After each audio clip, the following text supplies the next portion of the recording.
Good afternoon, scholars. We are going to examine three standards today. We're going to start off with standard U.S. History Standard 17, analyze the causes and consequences of the Great Depression. All right, a couple of causes. Long-term bank loans, overproduction, underconsumption, unemployment, stock market speculation, buying on the margin. All right. Short term, stock market crash of October 1929, and it's also known as Black Tuesday. All right. Farmers overproduce. The widespread switch from horse-drawn to mechanized farm equipment allowed farmers to increase their production of crops. Instead of making more money, though, overproduction led to major price reduction, causing farmers to lose money and the inability to pay back farm loans. The result of farmers failing to pay back loans led many small towns, banks to fail, creating a strain on other banks. So this was basically a domino effect with the farmers creating so much surplus, it actually drove down the price, as you can see in this graph, how it dropped the price of crops. We saw something identical like this last unit when we were talking about Ford's what was it, the assembly line. The assembly line with making cars, how that made cars more cheaper because they were able to make them quicker. And this is somewhat the same concept, but had a different outcome because it hurt more farmers than it helped. Because you got to think about it, Ford, he was one of a few car manufacturers. Many people were creating crop back then. That was a main occupation back then. That's what people did. All right, moving forward. All right, underconsumption. Though more efficient machinery in factories and on farms led to overproduction, few consumers had the money to produce these goods. The average consumer had very little buying power. Underconsumption led to lower prices, which resulted in the loss of money for farmers and manufacturers. So it wasn't in demand anymore. And because this thing called supply and demand, once you take economics, you'll understand that the more you have of something, or the more that people desire for something, the more you can, the higher you can price it. All right, so if right now, a lot of people want iPhones, right? So they can jack up the price of an iPhone, and people will normally pay for that price.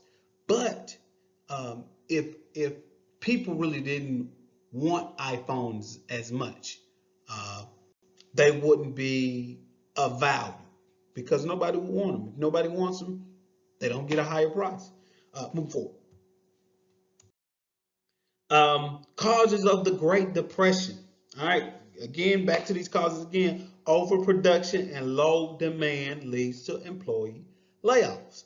All right, low wages, reduced consumer buying power. So they didn't get paid enough, so they couldn't buy enough. High tariff or restriction, foreign demand for American goods. So as Americans kind of try to sell to other countries, in other countries set high tariffs for those goods, which means taxes. There were high taxes on those goods, so that hurt us as well. And unemployment reduces buying power further. So because the employment numbers were so low, it restricted what people could buy.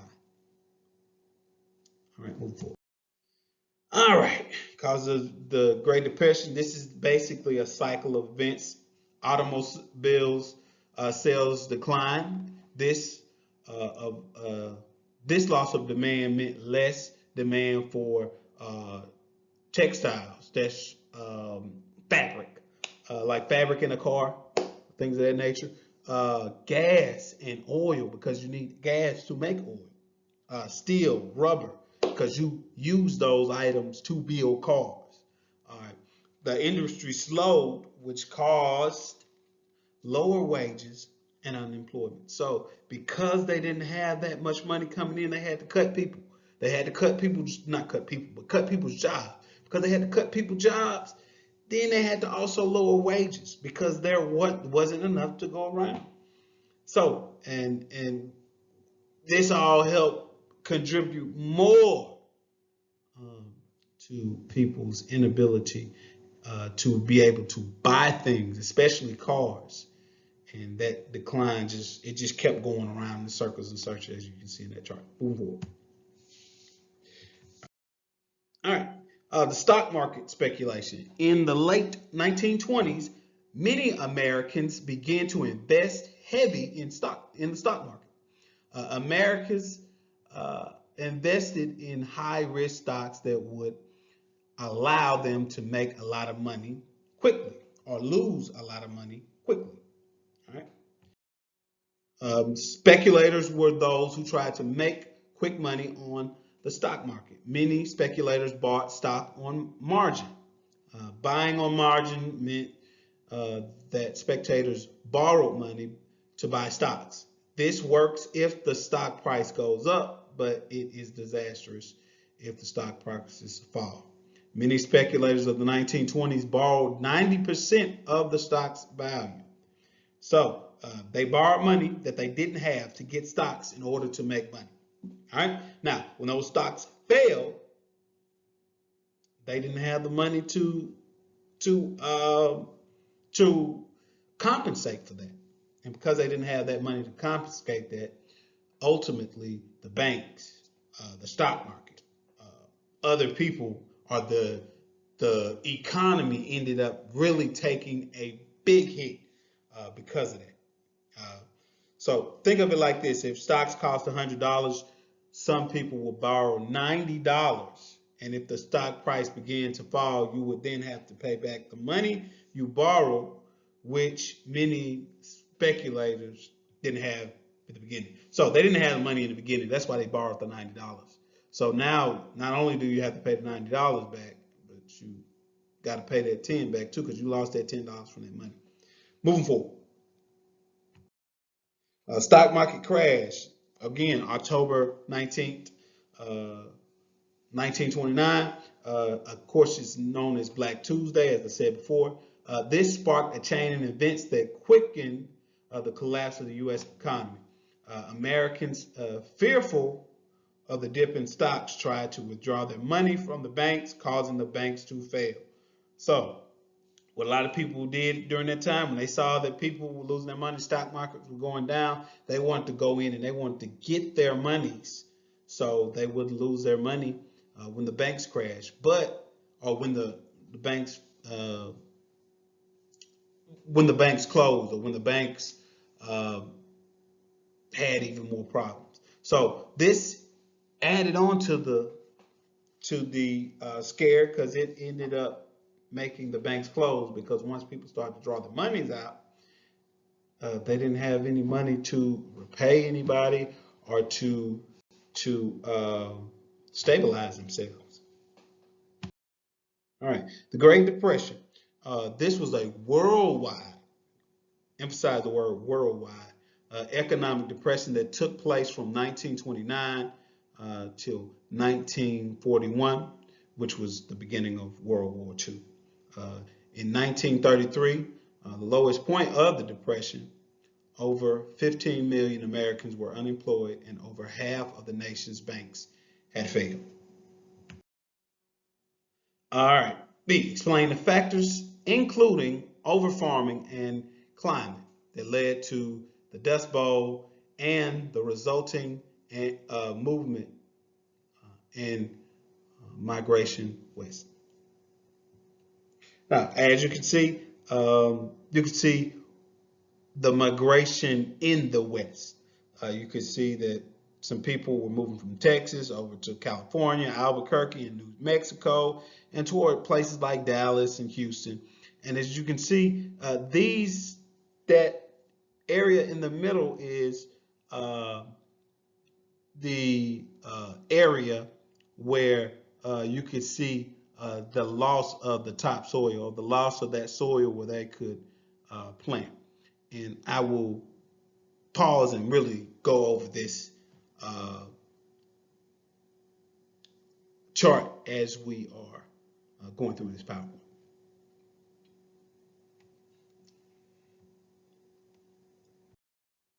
All right, the Dust Bowl. All right, this is when farmers were unable to pay back their loans. Many stopped planting crops. In 1932, a drought hit the Great Plains, turning much of the topsoil into dust with the lack of rain and crops. Wind blew the dried soil from hundreds of miles. All right, farming and climate. New farming technique made drought conditions worse. Grass originally held topsoil in places, but due to overfarming, grass began to disappear and could no longer do the job. Migration. Families trapped in the Dust Bowl were forced to move out of the Great Plains. The Dust Bowl refugees were known as Okies. Although many did not come from Oklahoma, most packed up old trucks and headed toward California, Oregon, or Washington to find jobs. The 31st president, of course, Herbert Hoover. He was in office from 1929 to 1933. Previous presidents contribute to the stock market crash, yet Hoover was blamed by most Americans for it. He did not recognize the severity of the situation and did little to help Americans. Believed in little government involvement to help. Hoover did not believe that the government should help or reach out and give supplements to citizens. He didn't feel that that was the government's job. He felt that it would be better for things to be worked out in his own time. But Herbert Hoover failed to realize the severity of the situation in and of itself. So he allowed people to really go hungry. They would build little places called a little place called Hoovervilles. And those Hoovervilles were just basically people who made tents and camped in those tents. And they lived in those tents for an extended period of time. So a lot of people were homeless during that time. All right, those are the Hooverville or the Hoover shacks that I was referring to in the previous slide, and that is Herbert Hoover right there. As more workers lost their job, they were unable to pay their rent or mortgage and were evicted. This new class of homelessness began to build shacks on outskirts of cities called shantowns or Hoovervilles.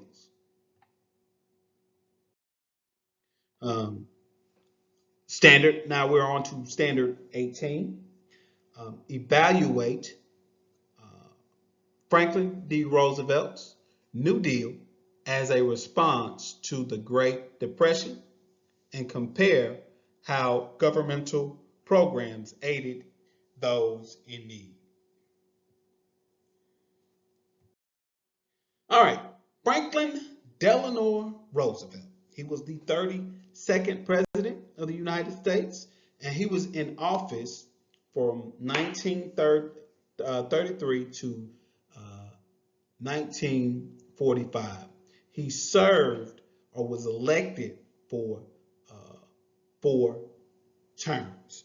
Now, the last term, as you can see, he was elected, but he did not get to serve that last term because he died shortly after he was elected president. He believed it was the federal government's responsibility to help Americans out of the Great Depression. He used some programs called the New Deal. He created an atmosphere of heavy governmental interactions in American lives, which is very different from the stance that Herbert Hoover took during his time in office. All right, what is the New Deal? All right, it was a comprehensive series of social economic programs enacted during the Great Depression by the FDR administration, Franklin Delano Roosevelt. That's what FDR is. That have become part of our everyday lives. All right, the first New Deal. FDR, first 100 days in office, he had 15 bills were passed. His 3 goals in those bills were relief, basically provide immediate help to the American people. Recovery, achieve long-term economic recovery and reform, improve upon the institution to prevent future depressions. New Deal programs, bank holiday, 4-day break to allow banks to get their accounts in order. FDIC, the Federal Deposit Insurance Corporation, insured bank deposits up to $5,000. The AAA, AAA, Agriculture Adjustment Act, ended overproduction and raised crop prices. TVA, the Tennessee Valley Authority, created jobs, built dams, controlled floods, and brought electricity to the South. Keep in mind, this is what people normally view as infrastructure. Infrastructure, again, is things like creating jobs through building roads, building dams, as you can see, controlling floods, building like electricity, things of that nature. A good idea of infrastructure would be now for us would be something like developing this 5G across the nation. That is a form of infrastructure if the nation or the government was over that particular deal. All right, moving forward, the Civilian Conservation Corps provided jobs for more than 2 million men, replanted forests, built trails, dug ditches, and fought fires.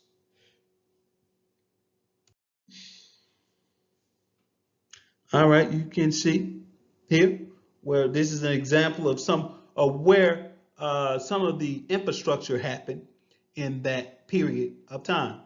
You can see the Kentucky Dam, Wilson Dam, Gunner, all those different type of dams that were the infrastructure that was done during that time to help put Americans back into work and help them earn money and earn a living for their families. All right, B, explain the passage of the Social Security Act as a part of the Second New Deal. Address the problems faced by the elderly, the poor, and the unemployed. Created new public works projects, help the farmers, and protected worker rights. All right, Social Security Act. It was passed in 1935. The Social Security Act provided retirement benefits, unemployment insurance, welfare payments to the needy, provided insurance for victims of work-related accidents, And welfare, when it was developed, was a little different.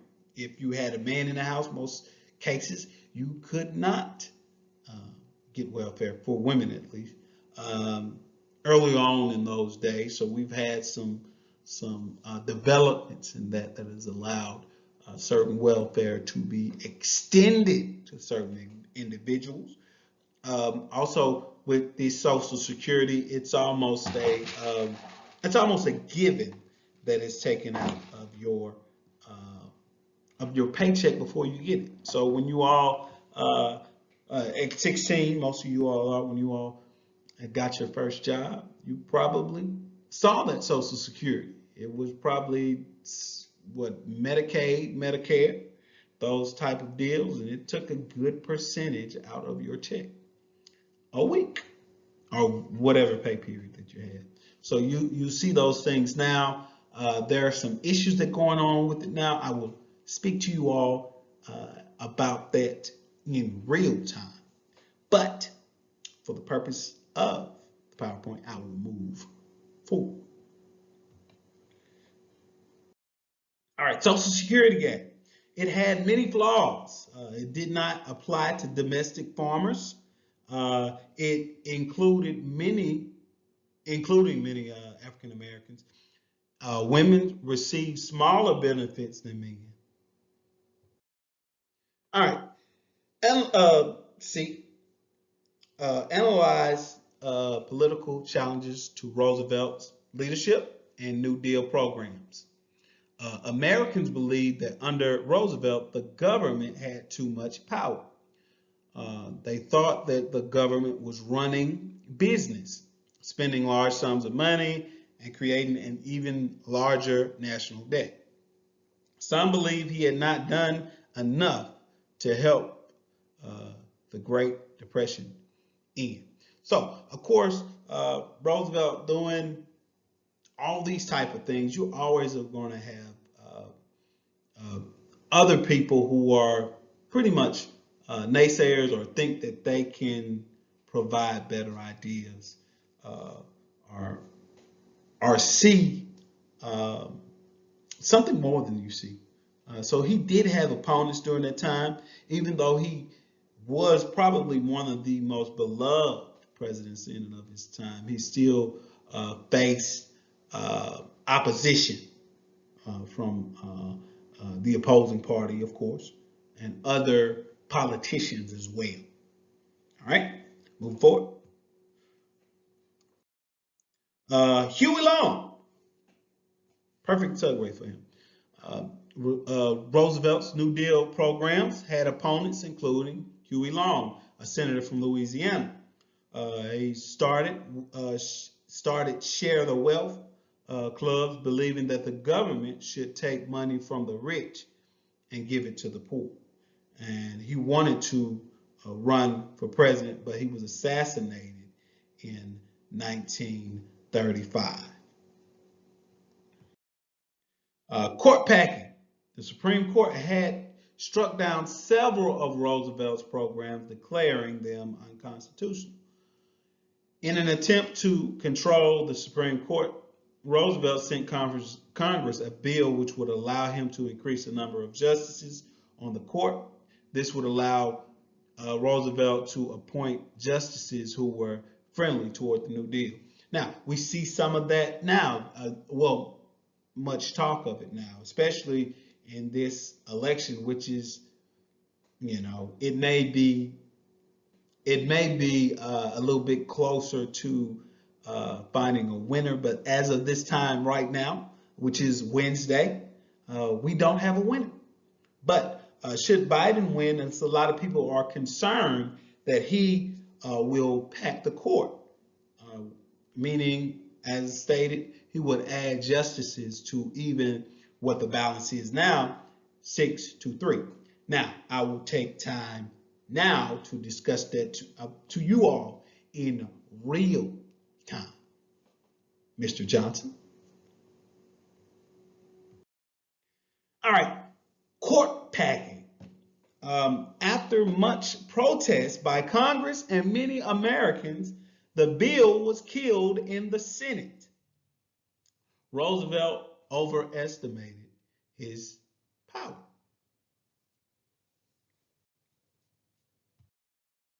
All right, D, examine how Eleanor Roosevelt changed the role of the First Lady, including developments of New Deal programs to aid those in need. All right, Eleanor Roosevelt spoke to many women and African American groups and relayed their plight to the president. She changed the role of the First Lady by her active participation in American politics. She was basically the eyes and the ears for FDR. You have to keep in mind also that FDR had polio at a young age, which rendered him handicapped, so he could not walk. So he really depended on his wife to go out and go places where he couldn't go. Not necessarily that he couldn't go to those places, but she was more able to be more mobile. And she was a very, in her time, progressive woman. She was a very strong woman at that. And she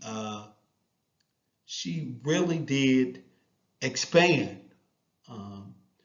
the roles that a traditional first lady would have prior to her husband's election to being elected as president. All right, we're on to standard 19. Examine the origins, major developments, and the domestic impact of World War II, including the growth of federal government. All right. A, investigate the origins of the U.S. involvement in the war, including Lend-Lease and the Japanese attack on Pearl Harbor. Origins of World War II. Excuse me. Majority of Americans were opposed. Majority of Americans were opposed to war when it broke out in 1939. Many believe American involvement in World War I had been a mistake. In order to avoid war again, the U.S. government passed the Neutrality Act in 1939. Countries at war could purchase weapons from the U.S. but had to pay cash and carry on their own ships. Usually benefited the Allies, which were Britain and France. All right, Lend-Lease program. This was a program under the United States. It supplied the United Kingdom, which is Great Britain, Soviet Union, China, France, and other allied nations with a vast amount of war material. From 1941 to 1945, they signed into law on March 11, 1941. This act ended American neutrality. Hitler recognized this and, in response, ordered German submarines to attack U.S. vessels. So basically what was happening is the United States was aiding France, the United Kingdom, Russia, which is the Soviet Union, and China, which all were allied powers in the World War II against Germany, Italy, and those Entente powers, Axis powers, excuse me, the Axis powers. All right, move forward. All right, question. Where is Pearl Harbor located? Where is Pearl Harbor located? Can you guess? Now, the second question, why is this a vital spot for the Japanese to attack?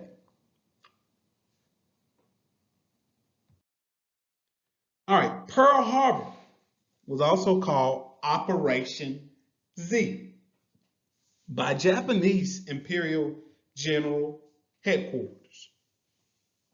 The surprise attack on Pearl Harbor happened in December 7th, 1941, and was conducted by the Imperial Japanese Navy.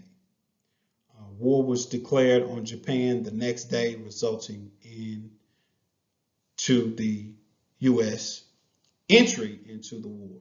So this was this was technically the first invasion, or the first attack on U.S. soil by a foreign power, other than, of course, Great Britain and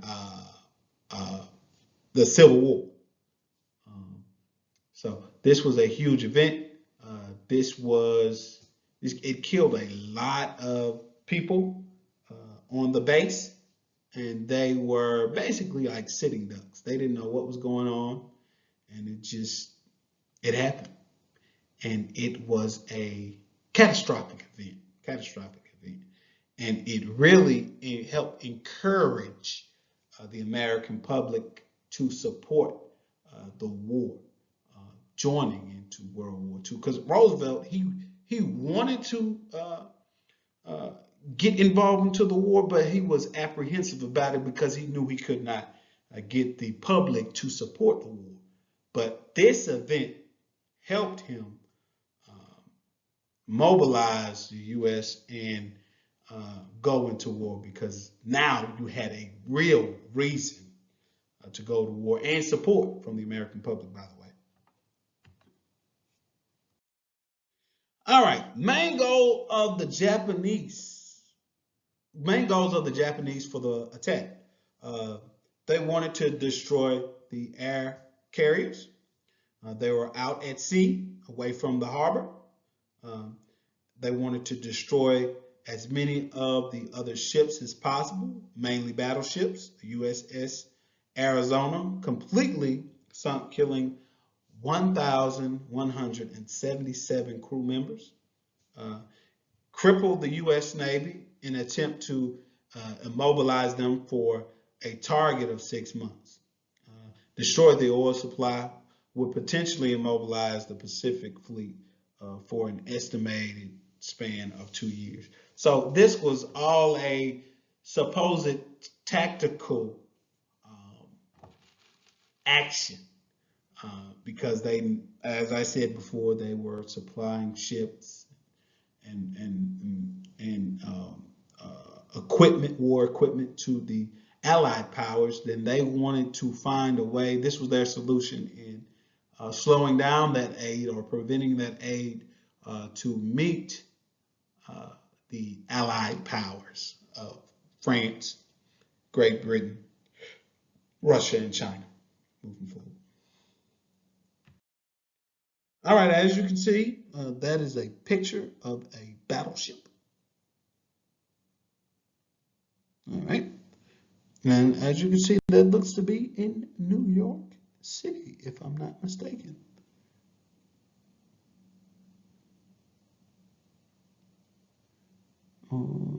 No, it can't be Golden Gate Bridge.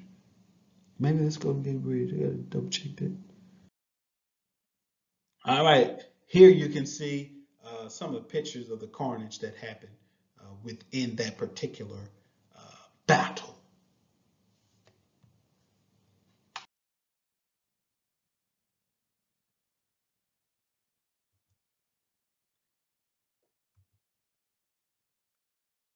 All right.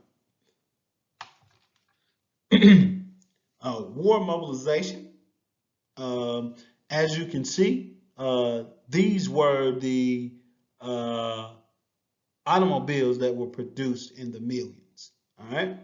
Now, as we move forward, as they got into war, they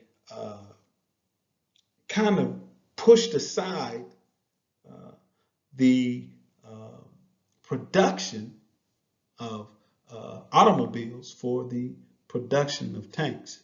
And as you can see, after 1941, the production of tanks explodes, basically, just exponentially grows. 1941, 1943, and declines a bit, but it's still significantly high in 1944 and 1945. All right. To prepare the country for war, Roosevelt created the War Production Board to help regulate the switch to wartime production. The automobile industry switched to almost exclusively making tanks, jeeps, trucks, and airplanes. All right. With the onset of World War II, many challenges confronted the American people. Rationing of food, gas, and even clothing were common.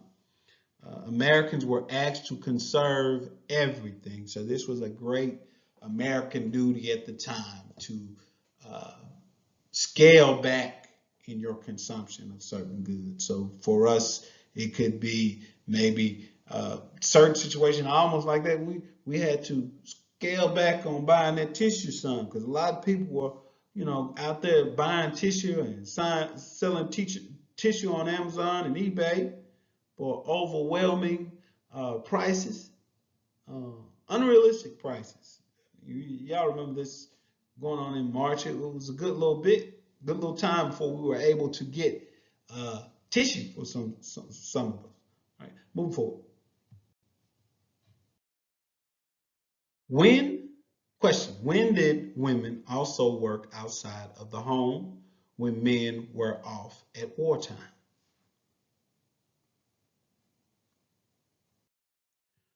Over 6 million women took wartime jobs in factories or took the filling role for men.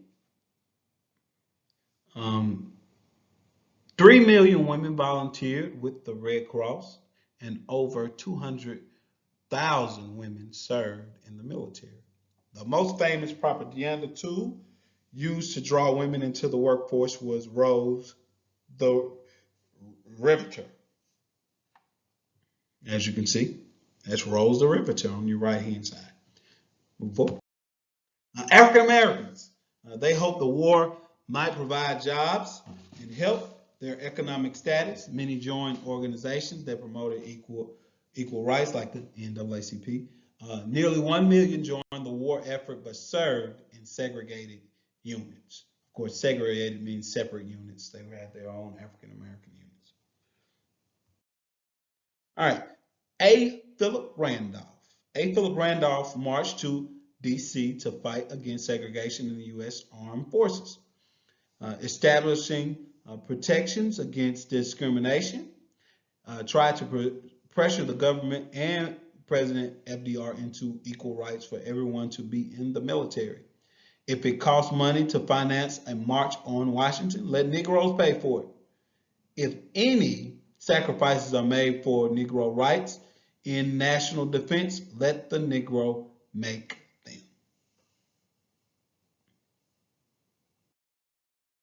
All right, examine Roosevelt's use of executive powers, including the integration of defense industries and the internment of Japanese Americans. All right, FDR's response. He tried to persuade Randolph out of it.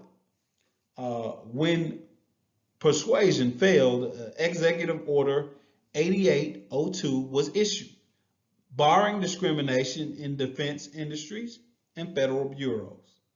The Fair Employment Act, which required all contracts of federal agents to have a provision stating not to discriminate against someone of a different race, color, creed, or nationality in reason of employment.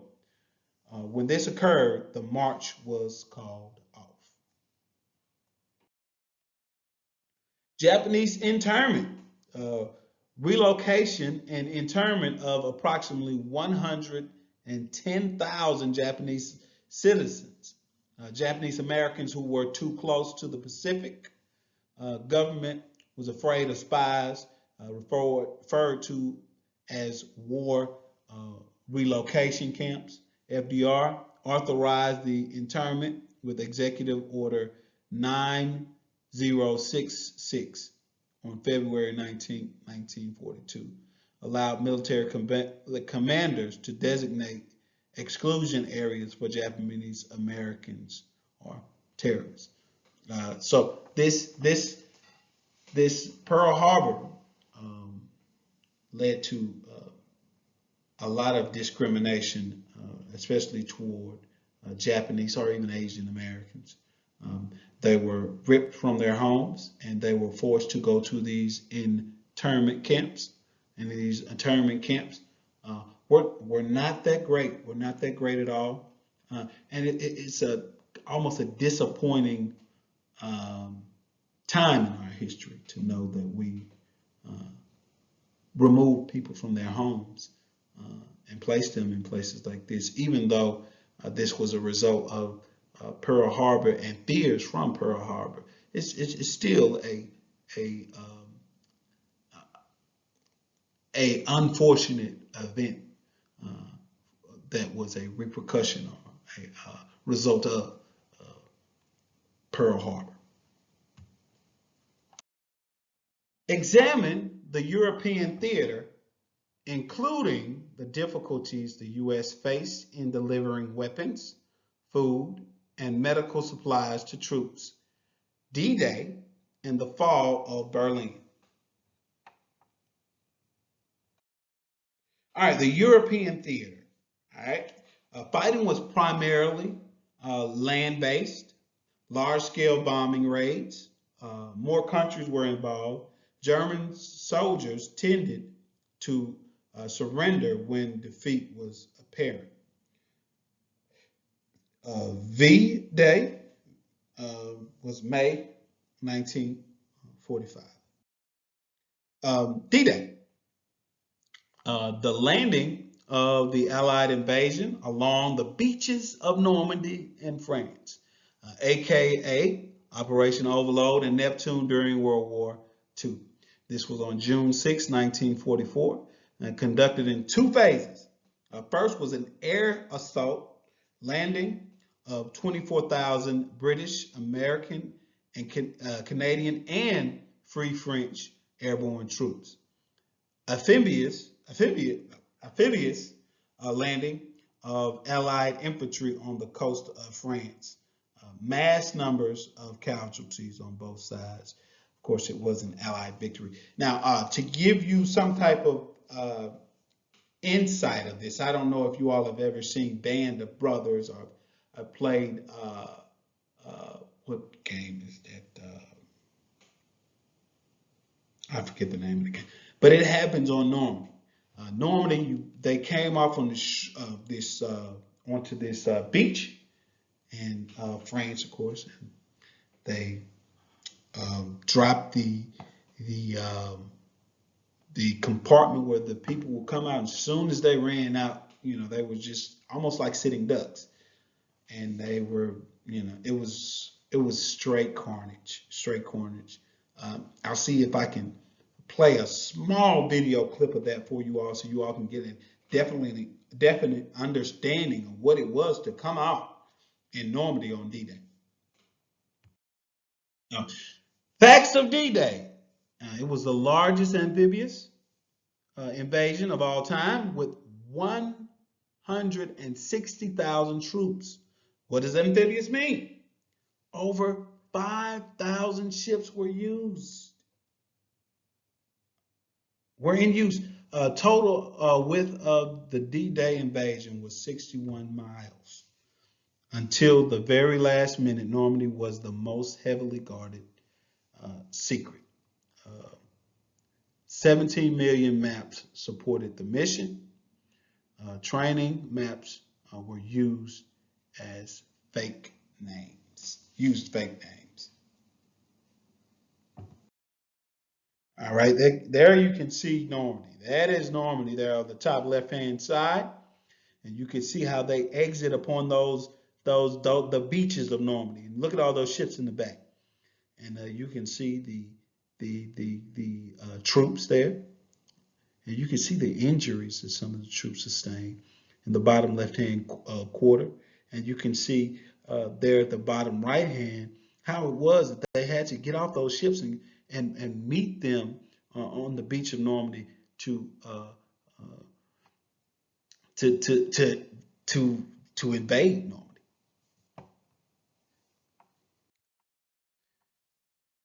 All right, Saving Fire, Private Ryan. I will show you a clip of this in just a second. If you all give me a second, I will show you a clip of that. All right, final chapter of the destruction of Hitler's Third Reich, April 16th, 1945. Stalin's 20 armies in Russia. There was 6,300 tanks and 8,500 aircraft. Russia's arrival in Berlin. Russia arrived in Berlin. Hitler had committed suicide by that time, and shortly after there was the unconditional surrender of Germany. But even after the unconditional surrender of Germany, World War II, still wasn't over. As you can see, this is what the invasion of Berlin. After Berlin was invaded, this is what Berlin looked like. A city of shambles, as you can see. Wartime is a totally different mindset and a different time in and of itself, as you can see. The carnage and the disfigurement of all the city, a great city Berlin actually is, or was. All right, D, investigate the domestic impact of war, including war mobilization, as indicated by rationing wartime conversations and the role of women and African Americans or blacks.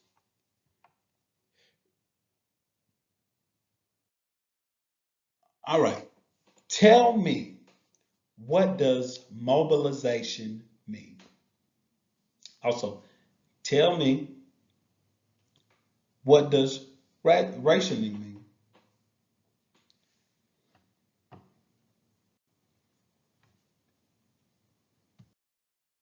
All right, examine the Pacific Theater, including the difficulties the U.S. faced in delivering weapons, food, and medical supplies to troops of the Battle of Midway, the Manhattan Project, and the dropping of the atomic bombs. All right, Pacific Theater. Fighting was primarily at sea or launched from sea. Island hopping and island invasions, more up close fighting, and Japanese land soldiers and kamikaze pilots would fight to the death. V through J Day was August 1945.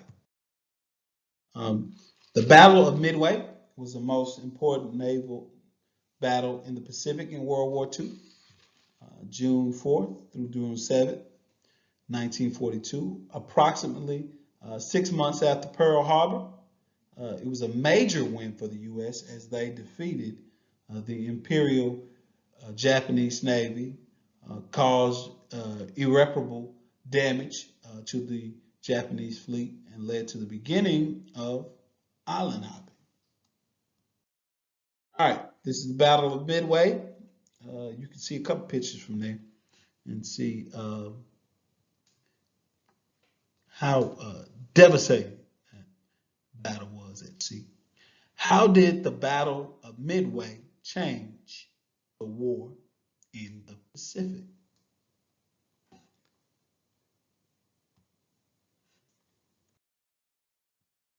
Island hopping. This was a counter-offensive strike. Captured specific islands to take power away from the elite Japanese Pacific Fleet. General MacArthur, commander of Allied forces in the Southwest Pacific. And as you can see, island hopping is exactly what it sounds like. They went from one island to another island, because you got to keep in mind that the Japanese were imperialists as well. So they didn't just own the land in Japan; they also owned, used those lands as far as they were concerned were a part of their country as well. Moving forward. All right, Los Alamos and the atomic bombs, also known as Site Y, and the Los Alamos National Laboratory. Excuse me, I'm just playing around. Los Alamos, New Mexico, is the largest science and technology institute in the world, and one of the places the atomic bomb was created. Um, we wanted to beat the Germans, uh, develop the bomb, and created enriched uranium before the Nazis did. So they just wanted to come up with the atomic bomb before the Germans did. They felt like they were basically on a competition of who could develop that particular bomb as fast. The Manhattan Project was 2 billion, which would be 22 billion today, and 30 different sites. 10 on Manhattan Island, which is the name of the project, and was made for intimidation. This turned into a weapon of mass destruction. We dropped 2 on Japan in the cities of Hiroshima and Nagasaki. Now, this totally devastated the country, completely devastated the country. Fat Man and Little Boy. These were the bombs that were dropped on Japan. All right. This one, the one on your left hit Nagasaki, and of course the one on the right hit Hiroshima. This is the Inoue. This was the plane that dropped the bombs on those particular cities in Japan. And there's another look at that plane. All right, this is the result of the atomic bomb. Total and complete destruction of every and anything in its path for miles. All right, you can see this one bomb did all this damage and destruction. And you can see the horrifying images from it. Totally horrors. And then these are the after effects from it as well.